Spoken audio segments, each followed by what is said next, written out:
and do live on Instagram for one of the first times. So every Tuesday night, we do a live show on Facebook Live called Lights Out. And tonight, I'm going to tell the story of Indie with Kids. So stay tuned real quick. We're going to go live on Facebook also.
Hey everyone, if you are tuning in on Facebook and Instagram, thank you so much.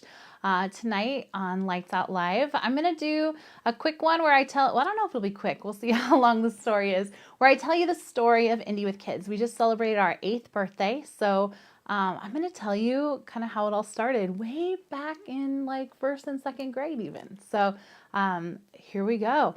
We've got every night, if this is your first time watching, every Tuesday night when we go live, we talk about what we're drinking, and I typically have a guest with me. Tonight, I'm drinking Mr. Pibb. First time I'm drinking Mr. Pibb on the live show. You know, if you've been watching for a while, that we've been drinking LaCroix a lot. I've got my producer over here in the corner. Hey, Jacob, you want to show everybody what you're drinking? And if you're watching on Instagram, you're not going to see this. Yeah, I am. I'm drinking Cherry Lambic beer, which is a beer we discovered a couple of years ago at an ice cream place, and it's we bought it so we can make the ice cream, and we've never made the ice cream. We never made the ice cream, so we bought Cherry Lambic. It was from Jenny's ice cream shop. They had this Cherry Lambic ice cream, and then in the book it tells you kind of how to make it. And it was a sorbet, wasn't it? It was a sorbet, yeah. So we bought it so that we could come home and make the same stuff, but now we just drink the beer. Well, he does. I'm not a beer person. Okay. So Mr. Pibb, let me know. Hold on. This is not a beer. It's like a beer. It's not. It's cherry beer. It still tastes beery to me. It says malt beverage. Malt beverage. Okay. It's not a beer. Anyway, all right. So let us know in the comments below what you're drinking tonight. We're always looking for new ideas for like cocktails and stuff to try. So let us know, and we might try them. If you guys have any questions tonight that you want to ask, we'll be watching the questions throughout the show. I'm trying to make sure I can check out the comments here, but this is the 8th birthday of Indie with Kids, or rather, I think it was on Sunday, it was the 8th birthday. And the reason why I know that every year is because, well, let me tell you the story back from the beginning, and I'll tell you why. I share a birthday with Indie with Kids, but I'm not 8, obviously. So the story of Indie with Kids goes back all the way to my early elementary school years. I'm trying to think if it was like 3rd or 4th grade. I wish I could remember, but I'm going to say it was 4th grade. My parents used to take us thrift shopping all the time. We'd go to like the Goodwill. We had one in California called Chalk thrift stores, and it benefited the Children's Hospital. And one day I found a camera, and it was a film camera for you millennials out there. I'm a grandma millennial, but so I found a film camera, and I begged my parents to buy it for me. And they said, well, we'll see how much it costs. So we went up, and it was in what they called the as-is yard, and it was outdoors. And basically they would come, they'd empty the nice stuff out of the trucks, and then everything else would just kind of get dumped into the as-is yard. And so I found this camera, and the guy knew our family. We went often enough to the thrift store. My dad collected records and books and things like that. So he knew that every Saturday, my parents gave each one of us a quarter. And so he would write the little ticket up, and it typically would be a quarter. I mean, everything was a quarter. So I bought a camera for a quarter. And I took it home, and film was so much more than a quarter, but not as much as it would be now. So I had my first roll of film. And my cousin came over to spend the night. And the next morning we went out and we rode our bikes around the neighborhood, because back then that's what you did. And we came upon, kind of at the end of my street, there was this hand car wash place. It was like Sparkling Image is what it was called. I can still see it. And their front window was bashed in, and all the police were there. And it was like the most exciting thing in my 9-year-old life at that moment. And I said, oh my gosh, let's go get my camera. So we went home, got my camera, we interviewed the police, I took pictures, and then I had this great idea that we needed to start a neighborhood newsletter, and everybody needed to know what had happened at the Sparkling Image. So that is how my hyperlocal journey started, to where it was important to me to kind of share local news with my neighbors. I sold advertising. My uncle at his bank paid 25 cents every issue to have his business card in there. My piano teacher paid to advertise in it. It was so great. And then we'd sell the issues door to door. We did all kinds of things, like we were in parades, we won trophies. We even had this song that we would chant. And I say we, because my cousin and I worked on it together, and we recruited the neighborhood kids, we recruited our siblings, and we had this team of newspaper writers that would go around and do this stuff. So for the parade, everybody wanted to be in the big parade, and we would build really good floats. Like we had a rocket ship one year, all kinds of good stuff. But our little thing that we would chant was the name was Eagle Eye News, and it was, Eagle Eye News is the best. When we write, we scoop the rest. Our glowing photos show the story. Tustin's News, Orange County's glory. So I grew up in a city called Tustin, which is a city in Orange County, California. So that was our thing. It was a great time until one of our staff members, Trevor was his name, and he was a very good friend of mine, and he was my cousin's neighbor. He didn't really like the way that I was running Eagle Eye News, and he differed in how we should do things in his opinion. So he broke off and started his own version called I think it was T&T News. It was A-T and A News, because it was my friend Adam, his twin sister Amanda, and Trevor. So it was like, yeah, the AT&T of back then. Wait, did you say it was called TNA? No, I did not. No. Okay. This is a PG story, okay? So, anyways, my parents were awesome in that. They helped me live out my dreams. They helped me with the layout of everything. We would go to my dad's office late at night and copy off the newsletters to distribute. It was like amazing. So, first time in hyperlocal, first time in a family business, and it was a ton of fun. So then, hi Megan. Yes, this is my office. So then they broke off. Well, I ended up buying them out. So I acquired that second newspaper. It was like a really good lesson in business and everything when I was a kid, but also really hard in relationships and things like that. But it was a ton of fun. And then in middle school, Trevor and I both joined the middle school newspaper. So we no longer had to do this anymore. And that's just kind of when it retired. I feel like we've maybe brought it out of retirement once or twice, and then it was just, we were too old for it. It wasn't as cool anymore. So then fast forward to my high school years, and I really wanted to go on all these trips with my youth group and stuff. And so I needed a way to earn money. And I learned to build websites for people. And so my dad had these clients, and they needed a website, and I knew how to build a website because I was playing around on this thing called Angel Fire, which was this platform where you could build a website. And I learned basic HTML. I learned all kinds of stuff. So I started building websites for people when I was like 15, 16 years old. And I made a lot of money. I don't remember how much it really was, but like at the time I had more money than anyone I knew. And I was able to pay for different trips and things that I wanted to go on with my youth group. Then when I was a senior in high school, I believe, yes, I was a senior, my youth group went to Nicaragua. And it was right after Hurricane Mitch. And so I had this great idea because we didn't have cell phones. Like there was internet, there was no Wi-Fi, no one was taking a laptop with them. It just wasn't what you did back then.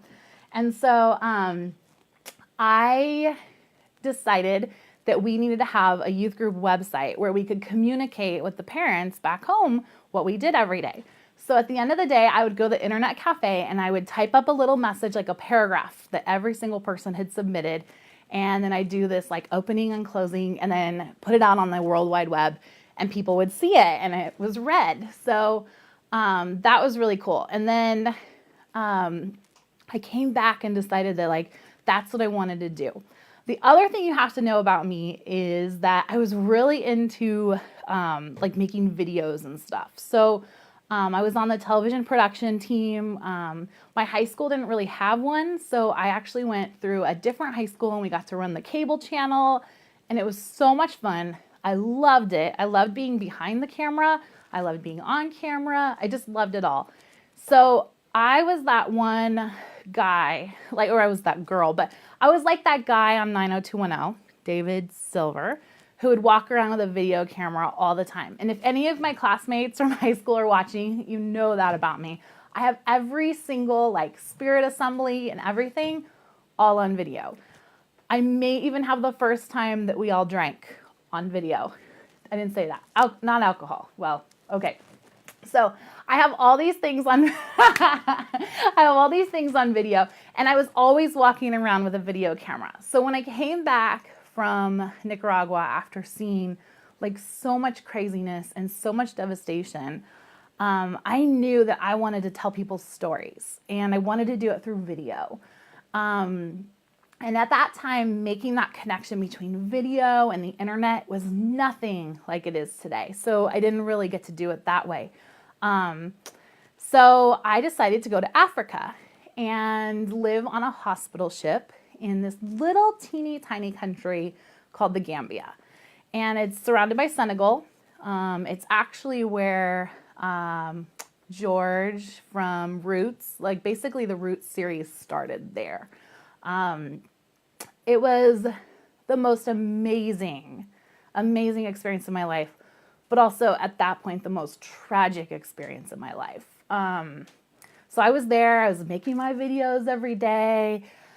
Wasn't really in communication with my family because it wasn't that easy. There wasn't the access that we have now. And I was making these videos. And then long story short, and it's a very long story, which someday I'll tell you. My brother was killed in a car accident back home in California. And I came home and I decided not to go back to Africa. And in fact, I was so like just devastated by the whole thing and like so upset with God that I would be so far away from my family that I just decided I couldn't travel for a while. We didn't bring Kleenex. I didn't know I was going to cry this soon into the story. So, so I did all that, came home, mourned with my family. And I mentioned before that I was really active in my youth group, loved my youth group. And there was an opening to be the youth director, the junior high director at my church. And something I always wanted to do was be a youth director. I volunteered with the younger kids when I was older. Mike Yaconelli, if any of you are familiar with him, he passed away a while back, but he gave this speech one time. And in my heart, like I always felt like I wasn't supposed to go to college. Like I just felt like there was something different out there for me and that maybe college wasn't the way I was going to get there. And when I was in high school, I watched a speech that he gave, and it said something like that about how if he could like recommend anything in the whole world, it would be that kids take a year off after school, maybe even 2 years, and that they travel the world and they go see things and they see what they're made of and they see what they're supposed to do out there. And that wasn't really like my parents' plan for me. But when he said that, I was like, wow, that's an option. And so, as you know, I did do that. And when I came back, I was like, I just want to tell kids about God. Like that was like so important to me. And to know that I had this tragic thing happen in my life and to know that he was still so important to me, I wanted to tell kids that. And I love middle schoolers. Like that's another thing that you should know about me. I love middle schoolers. That's like my favorite age group to work with. Ask me in a couple years when I actually have middle schoolers if I still love middle schoolers. I'm thinking that having your own middle schoolers is a little different, but there's that. So I did go to college. It took me a long time, and I worked during all that time as a youth director in California. And then eventually I moved to Indiana and became the youth director in Greenwood at a really small church. And they're the ones that moved me out here. They introduced me to Indiana. And I've said this before, but one of the questions they asked me in my interview, and my interview was a little bit conducted by children. There were like youth and middle schoolers in the room. And one of the questions that the kids asked me was like, what would we do as a youth group? Like, what are some activities that you would plan? And I'm telling you, like, I had no idea where Indiana was. I didn't know really what there was to do here. I think that I knew there was corn and that there was some weird, scary movies about Indiana. But like, I had no idea what to tell you that kids in Indiana would do. And so I said, well, I don't know what we'll do there, but I will figure it out. I will work very, very hard to find out what there is for kids to do in Indiana. So I told them some of the things we did in California with our youth group, and they were sold. So I came out here, had a wonderful time being the youth director at that church, met the best people and the best kids. And I feel like, I really hope I made a difference, because I feel like they made such a big difference in my life that I really hope that I did the same. So then I took a position with Monster.com locally after I got married. I have to say I got married. And I learned about selling internet ads. So you kind of see how maybe this is all coming together. And then I worked as a youth director again, where I had to really work to help find opportunities for people who didn't have a lot of income to spend on activities to do. And so that is sort of the background of that. Before Indie with Kids was started, I wanted to be a blogger. I loved reading blogs, and one day I just decided to start a blog. So I started a blog, and don't even bother looking at it right now. I'm pretty sure it was like hacked 100 years ago. But I started a blog called The Burb Blog, and it was supposed to be about life in the suburbs of Indianapolis. And I was not, don't look at it, it's total crap, for real. So, oh, he's going to say something. It looks like your last post was from 2011. Last post, 2011, and it's all crap. Like, just don't even bother. So I started that website, and I wanted to, I don't even know, like, I wanted to be a blogger. There was nothing specific I wanted to write about. I wanted to write about my neighbors because they were totally crazy, like every single one of them. I wanted to write about that, and I wanted to be anonymous. So I feel like we should go pull all that down right now. So we did that. And then one day I wrote this article on there that was like, it was close to Christmas, and I was struggling with our homeowners association. And I mean, I was like 22, 23 years old, and I'm struggling with this homeowners association and all the rules and all that. And so I wrote this article about the rules for Christmas. And it was just supposed to be funny. It was a joke, and it had like really, really like weird rules. Well, the Wall Street Journal came across it.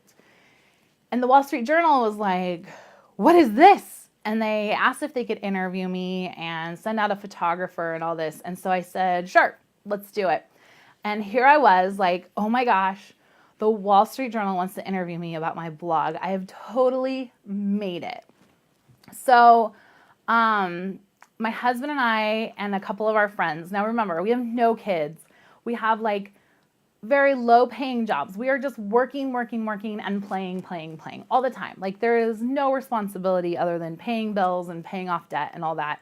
But like we just had random things that we would do. And one thing we would do is drive around and look at people's Christmas lights. And then we'd joke about them and make fun of them.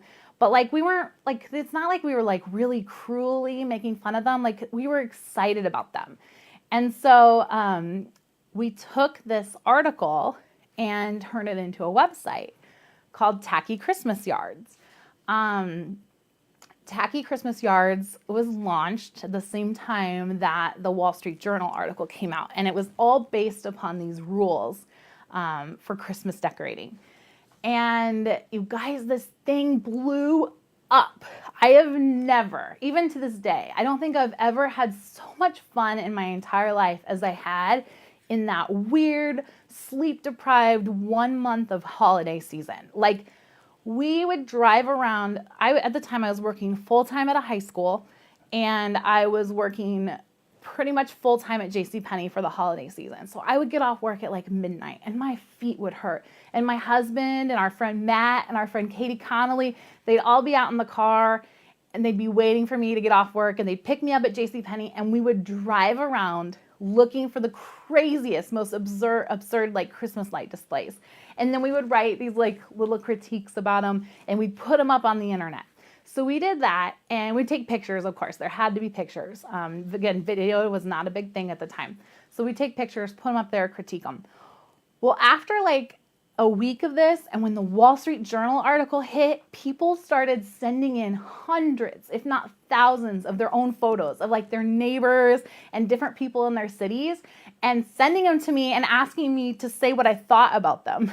And that was like the fact that somebody cared about what I would say. And most people knew that it was all in fun. I did get some death threats, and Yahoo Finance called me like a Christmas hater or something like that.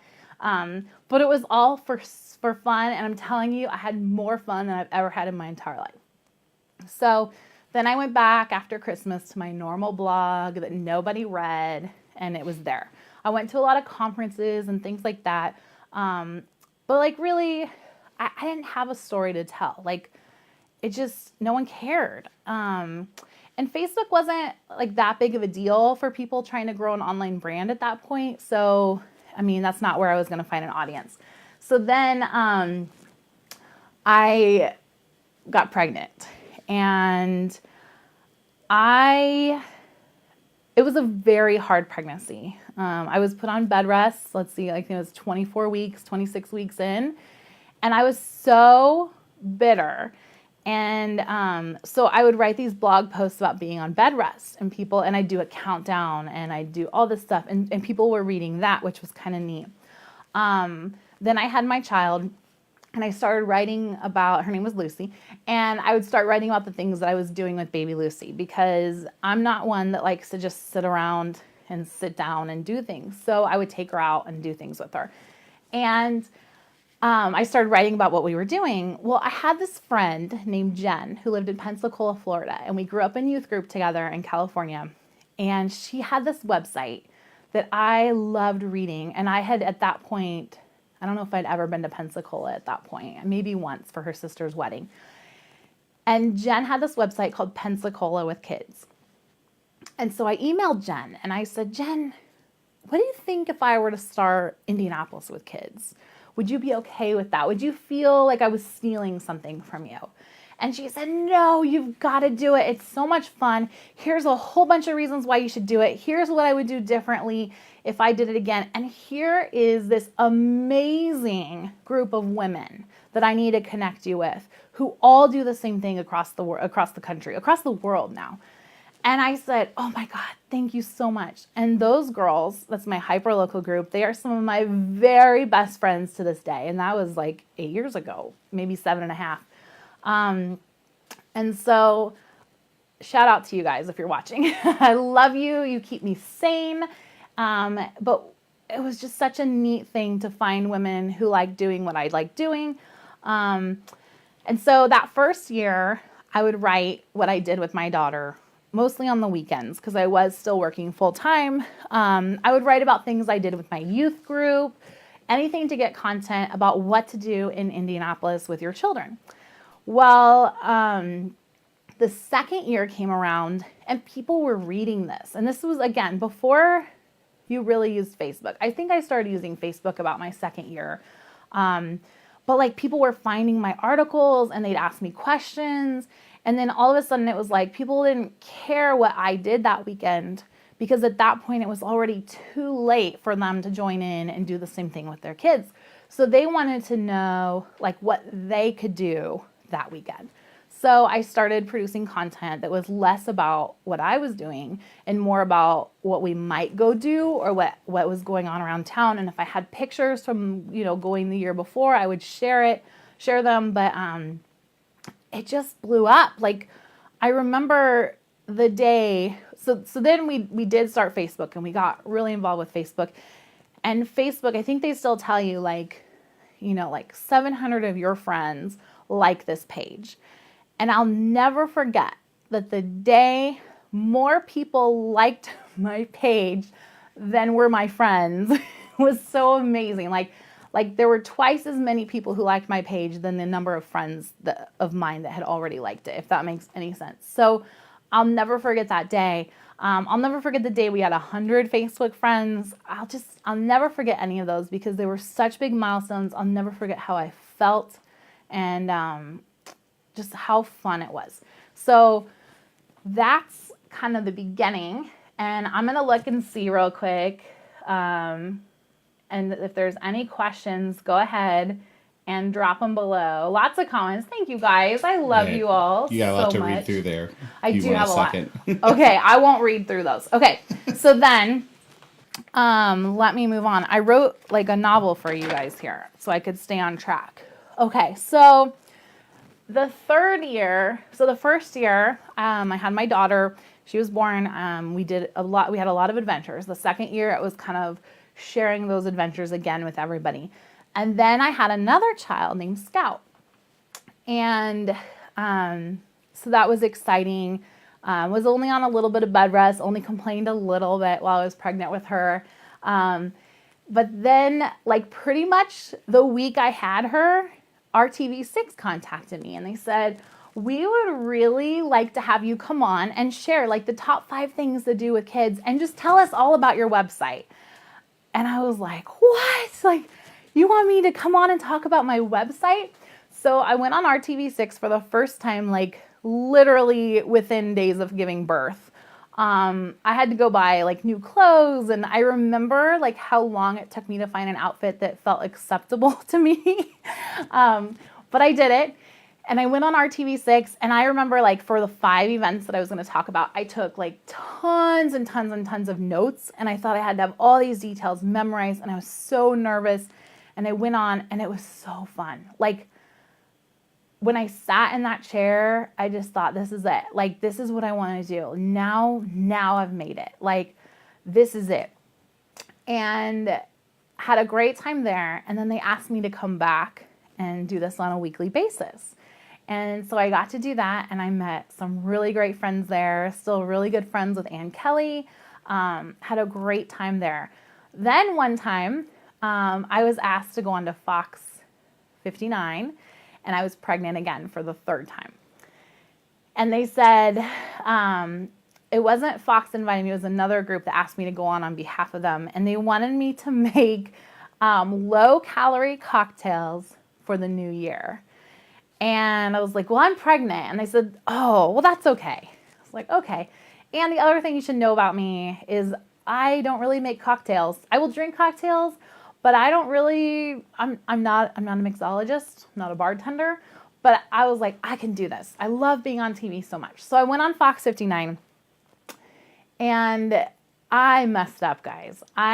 Instead of pouring the cocktail stuff into like the shaker, which was sitting right there on my table, I poured it all directly into the martini glass, and then it started overflowing because clearly the measurements are wrong because they should have been in the shaker, and then the shaker should have been, yeah, it was a mess. I laughed it off. I survived, and they invited me to come back despite all that. So I got to work with Fox 59 doing similar content for parents, and it was a ton of fun. So then my 3rd child was born, and my husband and I had spoken like during that pregnancy. Like there was one night I woke up and I said, I can't do it. I absolutely cannot work full time anymore. Run this website, because don't forget, I'm working full time with teenagers. I cannot work full time anymore.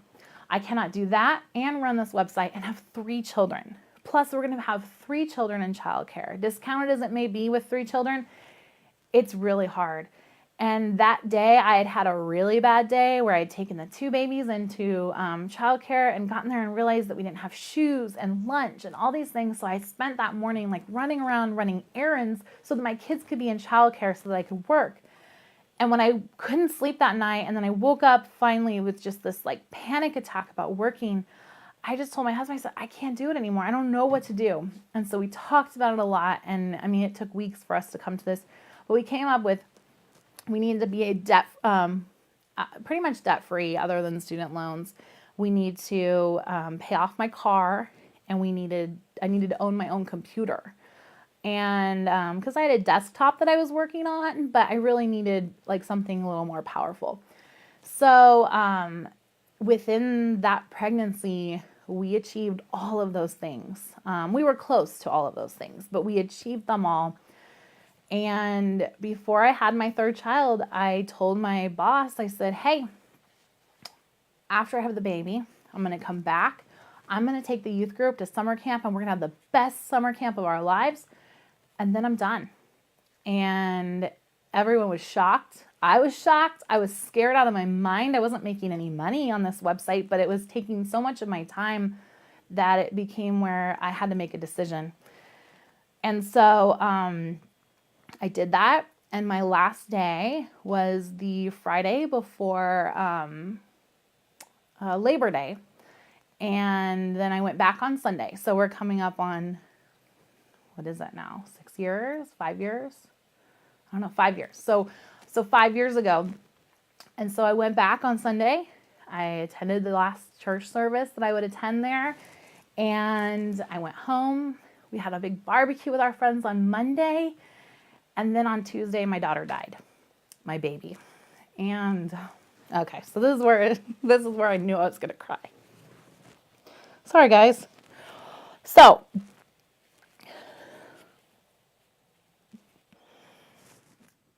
she was 2.5 months old, and passed away in her sleep.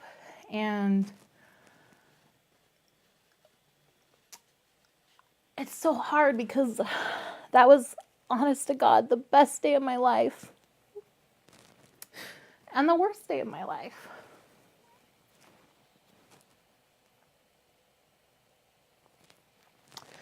So, my husband had worked all day, and I'd been at home with these 3 babies. I had a 3-year-old, I guess a 4-year-old, a 2-year-old, and a 1-year-old, or an infant. No, what is she? 3, 1, and a baby. 3, 1, and a newborn. So I had these little teeny tiny babies at home with me all day. And it was so great. Like, I was like, wow, I'm a stay-at-home mom, which I wasn't. I was a work-at-home mom. And I was like, this is like the best day of my life. I have my 3 babies. I don't know how we're going to pay the mortgage this month, but I have my 3 babies. It's going to be so great. And my husband came home from work, and we had decided that, I was going to try to work in the evenings when he came home. And by work, I mean build Indy with kids and grow as much as I possibly could in the evenings so that he could work during the day and we could have these babies and not have to worry about childcare and all these things.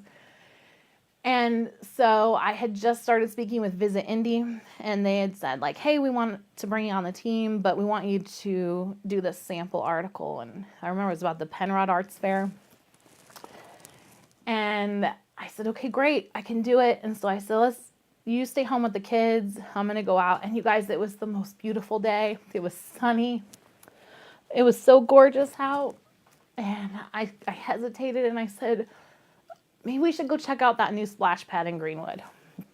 That would be good. That's like working. I got to put it on the website. And he said, no, you really got to get this article done if you really want to prove yourself. And I said, okay.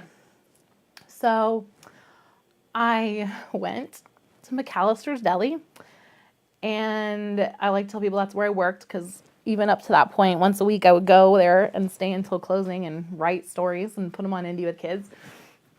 And so I went and I sat outside in the parking lot and I interviewed this man from Penrod. I think his name was David. Like, it's weird how you remember weird details.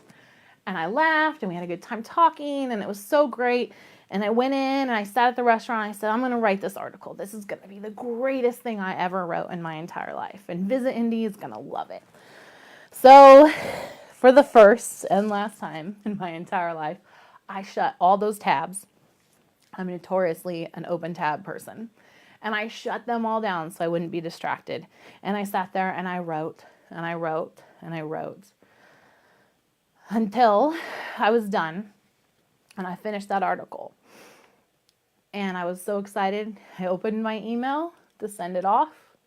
And as it went out, about 100 different emails came in and Facebook messages. And I looked at my phone and the whole world was texting me and calling me and telling me to call my husband. And so I knew something was wrong. So I jumped up and I threw everything in my bag. And as I stood up, the police walked in and they said that I needed to go with them. Now, I'm going to be a little funny right here. Just like, I can't even imagine what people thought in McAllister's. Like, I can't even imagine. Here I am. And I mean, I became hysterical immediately because no one would tell me anything. And they dragged me out of there. And my neighbors and friends were in the car because they'd been searching all over for me. And they took me to Riley Hospital. And I found out that my daughter had not woken up. And I remember the one doctor telling us that it was a grave situation. And like, I will never forget that term. I'll never forget that phrase. And when they tell you that, they're serious. And so,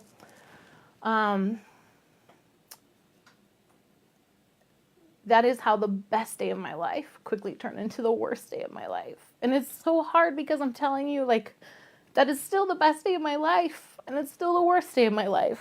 I mean, I can remember all the good stuff. So, when everything was said and done, I couldn't really imagine how I would go on and how I could run this website and how parents could even ask me anything. I mean, I couldn't even keep a kid alive. And that was so hard. All of it was so hard. But then to have that on top of it, and these were my unrealistic thoughts and stuff. But it was very hard. So when we were going through all of this, one day there was a knock on my door. And there was a woman who I had met once or twice. And she ran a website that was dedicated to IndyCar. And her name was Jill. If you meet Jill, she's just an angel. And so Jill asked if she could come in and talk to me. And I mean, at this point, everybody's in my house, sure. Or maybe we had an appointment. It's all kind of a blur. I don't know, but she said she wanted to talk to me. So she came over. And remember, I had just left my job. I didn't know what we were going to do for money. I didn't feel like working. I didn't feel like telling you guys what to go do to have fun with your kids. And Jill sat down with me at my dining room table and she said, Katie, when you work in a normal job, and something like this happens to you, you have coworkers.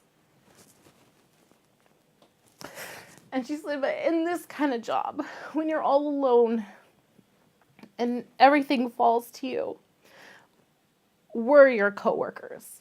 And she was referring to a group of bloggers in Indianapolis called the Indie Geek Girls and the Indianapolis Women Bloggers. She said, we are your coworkers.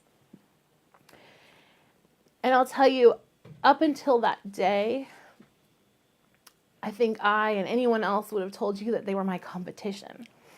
That they were getting page views on the same things that I was writing about, that they were my competition. And it was that day that there was just this big shift in my heart.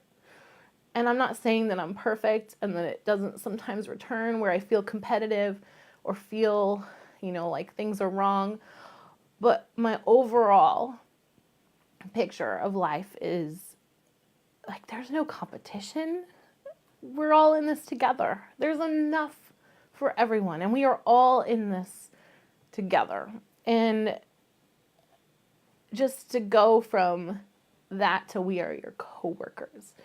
And I have never, ever forgotten that. And that is one of my favorite stories to tell, is just that these group of people are my coworkers. And so I willingly gave Jill every single password, every single username, everything. And she said, I'm going to take over for you for as long as you need. And again, super scary for me. But I couldn't do it. And so I handed everything over to Jill. And she organized an army, an army of coworkers for me, of all of these women from all across Indianapolis, people I've never even met before in my entire life, people who I still haven't met, or people who I might not recognize if I have met them. And everybody took a day. Someone was really great at writing about baby wearing. Somebody was really great about writing about the museum. Somebody loved parks. And she asked them if they would contribute. And so they would send their articles to her, and she would post them on the website. And it was amazing, you guys. Indie with Kids became something that I could have only imagined it would become. It was this collective space where moms and dads from all over were contributing and writing about their own adventures with their kids. And when I was able to sit there and watch this happen, it felt so powerful and it felt so important. And after a while, I did get the keys back from Jill. And that is the exact model that we use now. Sometimes it's harder than others. And if you're ever interested in contributing to the site, just send me an email. There came a time where I got to write for the Indy Star, and that was such a big honor. And I remember that they sent me my first paycheck, and I took that and I turned around and I paid other moms and dads to write for Indie with Kids. Anytime anything would come in, I'd say, okay, well, it's not a lot of money, but I want to pay you to write about this. I'd like you to write about this. And I want to pay for your way to go do this. And it just became this amazing space where people could share their stories and where I could still share my stories. And since then, we've added so many people, and so many people have come through and made such a big difference and made like this huge impact on Indie with Kids. And I feel like I need to tell you all of them because there's so many. I mean, I've told you about my friend Katie and Matt who helped us with the first website. They've been very important as I run my business. Matt is my husband's best friend, and he's just helped us all along the way. Any crazy whim. When we had a big party one year, I said, I want to have this big holiday party and I want everybody to come and learn about all the things to do in Indy and play with toys and stuff. He came, his wife came, my friends Katie and Carrie and Isabel and Will and all the bloggers came, and they stuffed gift bags and they tweeted and they did all kinds of things. And it was just such a powerful, magical time. Then Megan came on to our team. By way of Wendy, who, like, you guys, I just feel like all the right people are in your life at the right time if you really look for them. And sometimes you don't even have to look. You just kind of have to stop. And so my husband went to North Central High School, and he had this classmate named Wendy who would message him. And I'd never met Wendy, and they didn't really hang out, like, as adults. Maybe not even in high school. I don't know. But she would message him and say, oh, my gosh, I love your wife's website, and where's she going to be this weekend? Is she going to be at this? Because that's where I'm going to be, and I want to meet her. Well, at some point, Wendy brought a meal to me, and then I asked her if she wanted to write for Indie with Kids, and she did. And then she had this really good friend named Megan who basically dedicated a year or more of her life to helping me grow Indie with Kids with no reward. Like, like pennies, like literal pennies for the hours that she spent. And then Megan had this amazing network of friends that she brought on, that would help us write. I can't even tell you everybody's names, but they're all on the website right now. Then we had Meg, who, if you guys are active on Instagram, that is like where I find so many people to collaborate with. Like if you're using the Play Indie hashtag, or I just see that you're out and about with your kids, like if you get a private message from me one day, it's probably because I'm going to ask you to come join the team. But I saw Meg on Instagram, and like I've never met her. No one I knew Meg, and I was like, hey, come write for our team. And then she developed our sales program. And then she trained Kate, who was writing for our website for a long time, who's now running the sales program. And Meg is coming back on to be the architect of the website. Like, did you know that's a thing? There's so many people. And then we had Audra come and do Facebook. Like, being able to like just hand Facebook over to someone. I still post a lot. You'll see, like, I'm kind of a little bit of a control freak with that, but like, Audra took over Facebook for about a year, and then then Crystal came on, and she's been with us for 2 years, and we have that opening up again soon, and a new person coming on.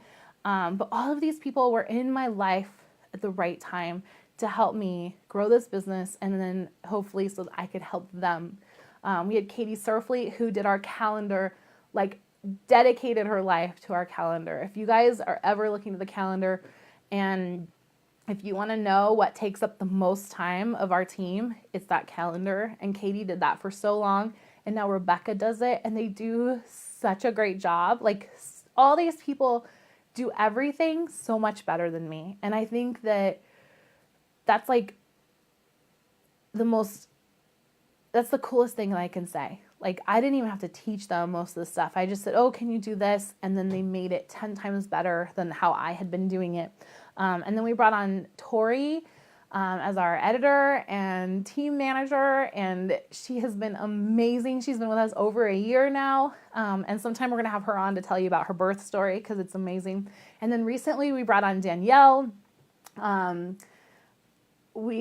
organizes our events and stuff. There's just such a great team behind Indie with Kids. And it all started with the death of my daughter. And I mean, it's so horrible. Like I tell you, it's the worst day of my life. But before that, it had been the best day of my life. And to not let something so horrible dictate life going badly has been my goal. I need a fresh Kleenex. To be able to allow all of that horribleness to create something so great has been such a treasure. And I'm so thankful. Like, if you know the rest of our story, if you've been around. So after Shandi, who was our third daughter, passed away, I just snorted. Like, it's that bad. I'm congested now. We had James, our first boy, our only boy, and he is just so funny. He'll be turning 4 soon, and oh my God, I love him. And then after that, we had our last baby, Quinn, our 4th daughter, 5th child, and like they won't know that before, I guess. And I don't know, like, I feel bad about that, but I feel good about that because it is so painful. But to know that, like, everything we've done moving forward has been positive. Like, it's like that I will not die in vain kind of thing. Like, it's so cheesy, but like, if I look, it's so horrible. And I would trade all of this to have her back. I would trade all of it. I would work every single hour of my life at a normal job, at a job that I loved all my jobs, luckily, but I would work at a job that I absolutely hate if I could reverse that, but I can't. And so to know that so much good can be, that situation can be used for good. I mean, I never would have known about my coworkers.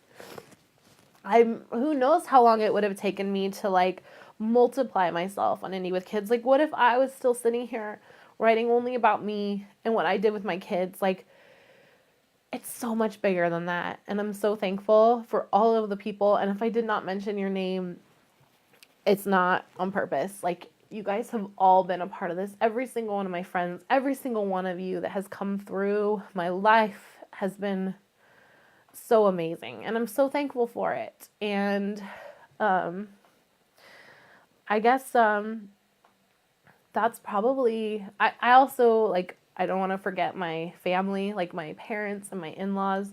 I've said this before, my mother-in-law's in there with my kids right now because on Tuesday nights we do Facebook Live, and she comes over so that we can do this. And sometimes my father-in-law's here, and my sister-in-law Susan, and our friend Jessie. I mean, there's so many people. Like, people ask me all the time, like, how do you do it? Like, how do you do all that? I'm telling you, I don't.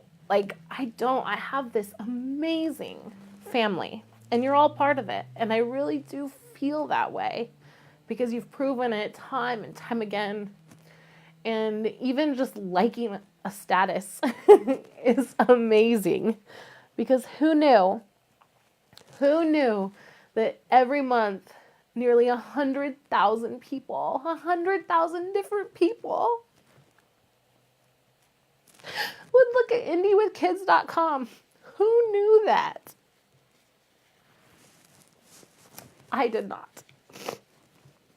I did not know that. And I'm so sorry that I'm a mess. This was not my plan. I was like, I'm going to cry at this part and then I'll be done. But I'm not. So, I love you guys.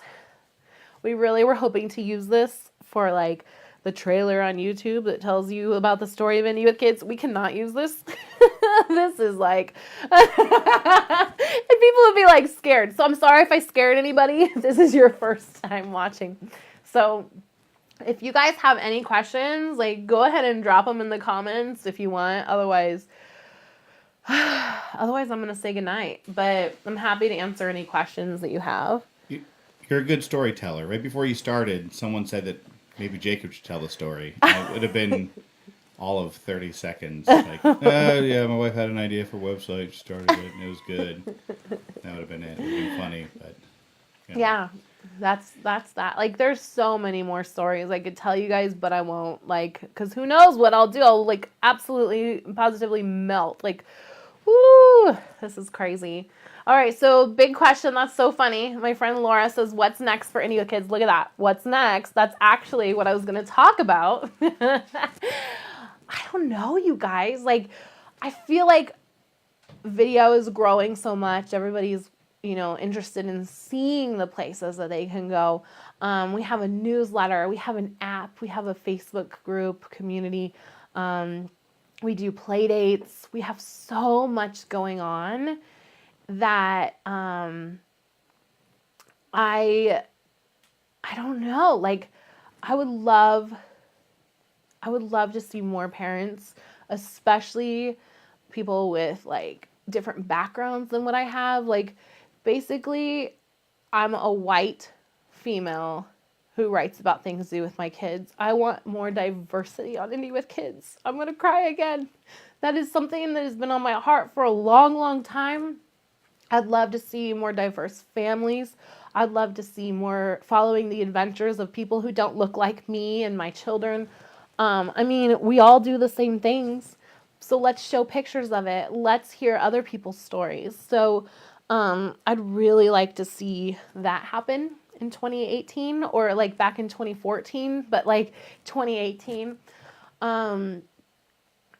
I don't know. I just, there's so many ideas that I can't even talk about right now, but like, I think we just keep going and giving the people what they want. We keep supporting local businesses. We just keep encouraging families to get out there and play with their kids, to use the amenities and resources that are all around us that are just asking to be used. And I don't know if that answered your question. I see another question. Okay. What's your favorite thing to do in Indy? Oh, my favorite thing to do in Indy.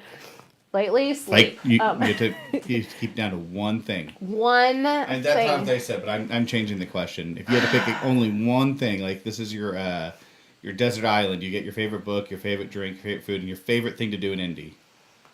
Oh my gosh, my favorite thing to do in Indy.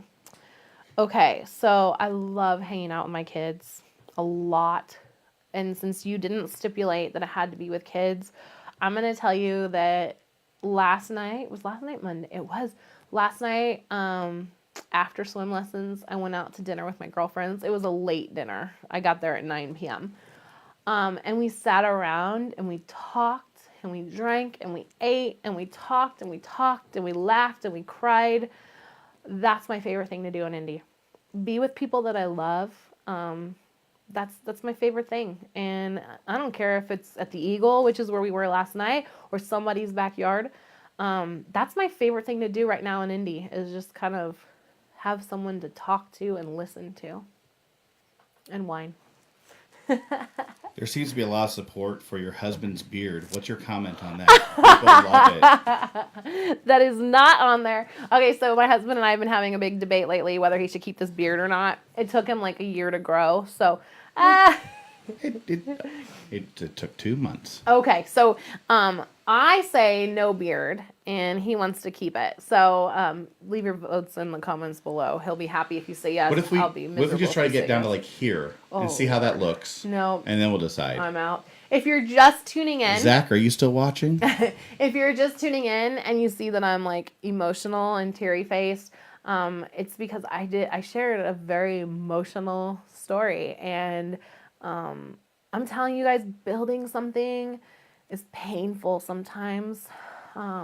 Life is painful sometimes, and my story is no exception. If you are getting started, if you are starting a new job, going back to school, learning something new, starting a new business, like, it's painful. It is so painful. I've actually not really met a lot of people that were like, oh, it's easy. Because if it was easy, like, they would be doing something different, because we need that hard work. And so if you are starting something, I'm just going to tell you, like, keep going. Keep going. A friend of ours posted in an entrepreneur group that I'm in, and she said, basically, things aren't going well. Should I stop? Like, what should I do? And I said, if you are looking for permission to quit, you're not going to find it here. And I will tell you that it would have been so easy for me to quit so many times. So many times. But I didn't. I didn't. And so if you come to me and you're looking for permission to quit, you're not going to get it.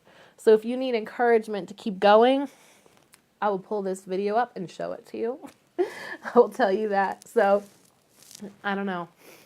That's what I have to tell you. If you have any questions, drop them in the comments below. We don't get to them tonight. We can do it later. Like, can you just see, like, after I get myself all cleaned up, I come back on and I'm like, hey. And now the less emotional Katie is back. So, I'm telling you, it's emotional. The entrepreneur process is emotional. This is not the fast food of life. Like, this is a journey. Like, that's the best, like, the journey. And it's going on and on and on and on. I don't know. Love you too, Megan. I love all of you. And I'm not even just saying that. Like, thank you. And that is the story of Indy with Kids. It's long. It's sad. It's happy. It's like I said the other day. You've mourned with us. You've celebrated with us. And right now we're in a celebration time, which is good. I mean, it's not easy, but we're in a celebration time. And I'm so thankful for that, because I don't think I could mourn anymore for a while. I'm still carrying the baggage now. So thank you, Audra. I love you too. And Angela has been working with us for a while too. She came on. She's on hiatus right now, not because of her choice, and not because she's bad. I just ran out of work for her for right now. So, but Angela was a big part of it. I didn't say her name either earlier. Which Angela? It might have been the other Angela, but it reminded me.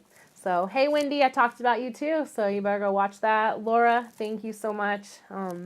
Thank you guys. And I'm just going to say goodbye, because otherwise I'm just going to keep going. I love you. Thank you so much for watching.